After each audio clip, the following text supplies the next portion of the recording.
কখনো কি ভেবে দেখেছেন, একটি ছোট্ট সেবা, একটি আন্তরিক প্রার্থনা কারোর জীবনে কতটা আলো, কতটা আশীর্বাদ বয়ে আনতে পারে?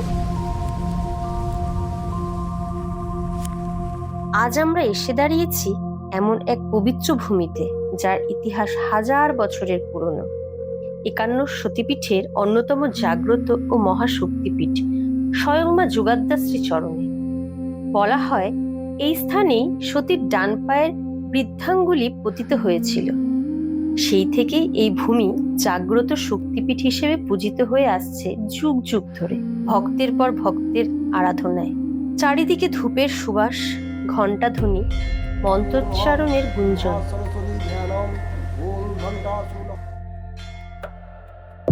এই পবিত্র পরিবেশে দাঁড়িয়ে মনে হয় সময় যেন থমকে গেছে, আর মন আপনা থেকেই নত হয়ে আসে। ঠিক এই পরিবেশেই উৎকর্ষ বাস্তুর আচার্য নিশান পাল অন্তরের গভীরতম ভক্তি আর শ্রদ্ধা নিয়ে সম্পন্ন করলেন মায়ের পূজা ও আরাধনা।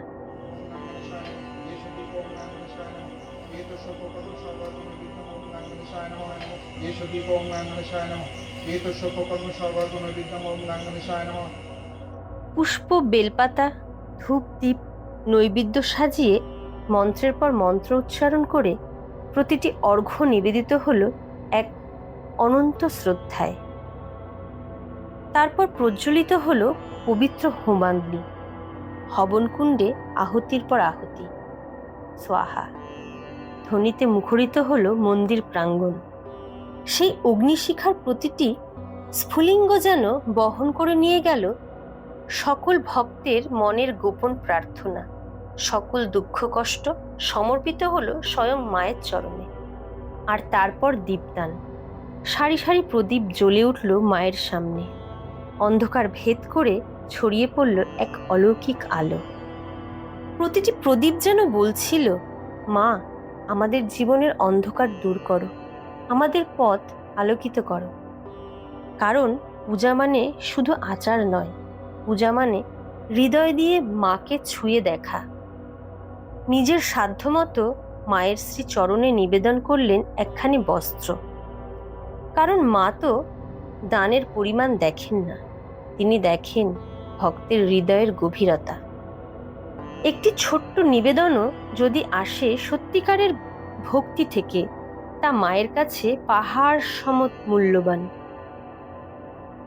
আর তারপরেই এলো আজকের সবচেয়ে হৃদয়স্পর্শী মুহূর্ত। মায়ের আশীর্বাদে মন্দির প্রাঙ্গণে নিষ্পাপ শিশুদের হাতে আর উপস্থিত ভক্তকুলের মাঝে নিজ হাতে ভোগপ্রসাদ তুলে দেওয়ার এক পরম সৌভাগ্য অর্জন হলো। সেই নিষ্পাপ হাসি, সেই চোখের ঝিলিক, সেই ছোট্ট ছোট্ট হাতের কৃতজ্ঞতা, হয়তো এটাই মায়ের আশীর্বাদের সবচেয়ে সুন্দর, সবচেয়ে জীবন্ত রূপ। একটি ক্ষুধার্ত শিশুর মুখে হাসি ফোটানো, এর চেয়ে বড় পুণ্য বোধহয় আর কিছুই হয় না।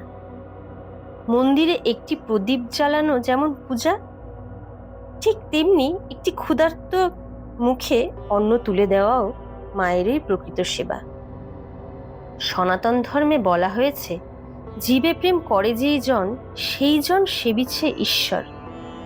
আজ সেই কথারই যেন এক জীবন্ত প্রতিচ্ছবি দেখা গেল এই মন্দির প্রাঙ্গণে। আজকের এই যাত্রা তাই শুধু একটি দর্শন নয়, শুধু একটি পূজা, হবন কিংবা দীপদানও নয়। এ ছিল ভক্তি, সেবা, মানবতা আর মাতৃশক্তির প্রতি এক নিঃশর্ত আত্মসমর্পণের পবিত্র অধ্যায়। এমন মুহূর্তগুলোই আমাদের মনে করিয়ে দেয় জীবনের আসল অর্থ কী, আর মায়ের কৃপা কতটা ব্যাপক। আসুন আজ আমরা সবাই একসাথে মা যোগাদ্ধাত্রী চরণে প্রার্থনা করি, তিনি যেন আমাদের জীবনের প্রতিটি বাধা, প্রতিটি অন্ধকার দূর করেন, প্রতিটি ঘরে বর্ষণ করেন শান্তি, সুস্বাস্থ্য, সমৃদ্ধি আর মঙ্গল শক্তির আশীর্বাদ। মা যেন সকলের ওপর তার করুণার হাত সর্বদা প্রসারিত রাখেন। জয় মা যোগাদ্দা, জয় মা আদ্যা শক্তি, জয় মা মাতৃশক্তি। হর হর মহাদেব।